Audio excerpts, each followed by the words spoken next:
Innova capital limited IPO के complete details जैसे IPO की डेट्स, कंपनी के financials, strengths, weaknesses, competitor analysis etcetera आप इस वीडियो से जान पाएंगे। इस तरह के डिटेल वीडियो आपको सबसे पहले हमारे चैनल पे मिलेंगे। तो वीडियो में आगे बढ़ने से पहले आप हमारे चैनल को सब्सक्राइब करें और बेल आइकन दबाना ना भूलें ताकि आपसे कोई वीडियो मिस ना हो। Innova capital integrated pharmaceutical company है।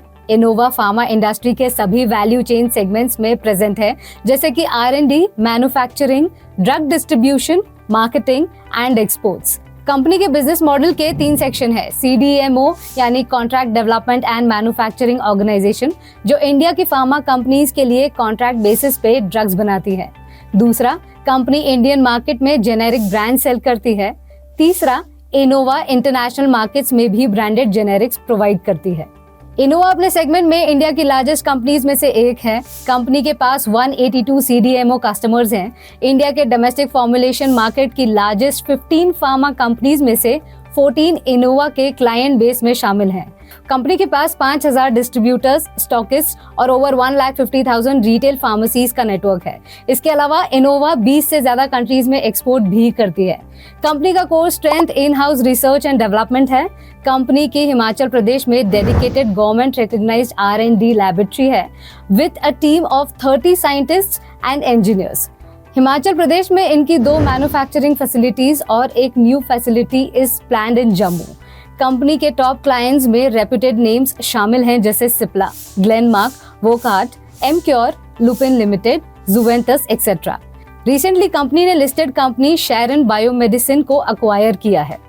About the industry, as of fiscal 21, Indian pharmaceutical industry world की 3rd लार्जेस्ट फार्मा इंडस्ट्री है and it is valued at $43 billion. India का ग्लोबल ड्रग्स और मेडिसिन एक्सपोर्ट्स में 3.5% contribute करते हैं। हमारे देश में फार्मास्यूटिकल्स के मैन्युफैक्चरिंग और डेवलपमेंट के लिए कंप्लीट इकोसिस्टम मौजूद है, जहां कंपनीज के पास state of the art facilities and skill manpower दोनों है।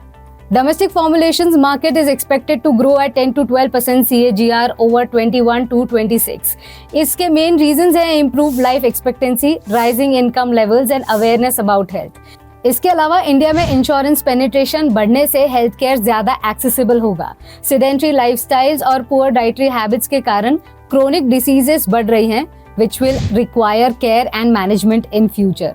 इन सभी फैक्टर्स से फार्मा प्रोडक्ट्स की demand is set to increase. Competitive strengths की बात करें तो इन terms of operating income, Innova capital limited formulation CDMO segment में मार्केट लीडर है। कंपनी 2400 से भी ज्यादा CDMO प्रोडक्ट्स बनाती है। कंपनी के मार्की CDMO क्लाइंट्स के साथ वेल एस्टैब्लिश्ड रिलेशनशिप्स हैं।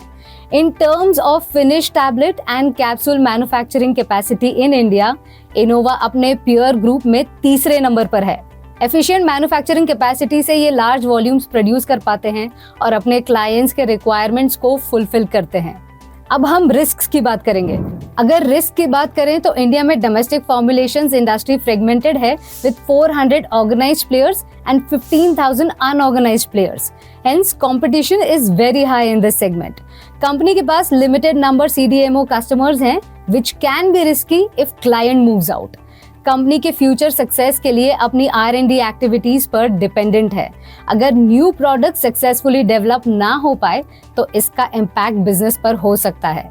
इसके अलावा फार्मास्यूटिकल मार्केट एक हाईली रेगुलेटेड इंडस्ट्री है which increases any risk of failure. Health care industry में रिफॉर्म्स के कारण प्राइसिंग अनसर्टेनिटी बनी हुई है, जो प्रोडक्ट प्राइसिंग और डिमांड को इम्पैक्ट कर सकती है। फाइनेंशियल परफॉर्मेंस, इनोवा कैपिटल का रेवेन्यू ग्रोथ और प्रॉफिटेबिलिटी का ट्रैक रिकॉर्ड इम्प्रेसिव है। In terms of operating income, company India की one of the fastest growing formulation CDMO है। कंपनी का रेवेन्यू 21 से 22 में 95% बढ़ा और 23 में इसमें 15.7% की ग्रोथ हुई। कंपनी का प्रॉफिट भी 85% ग्रो हुआ फ्रॉम 2021 टू 2022। 2023 में प्रॉफिट फिगर 6.2% इंक्रीज हुआ।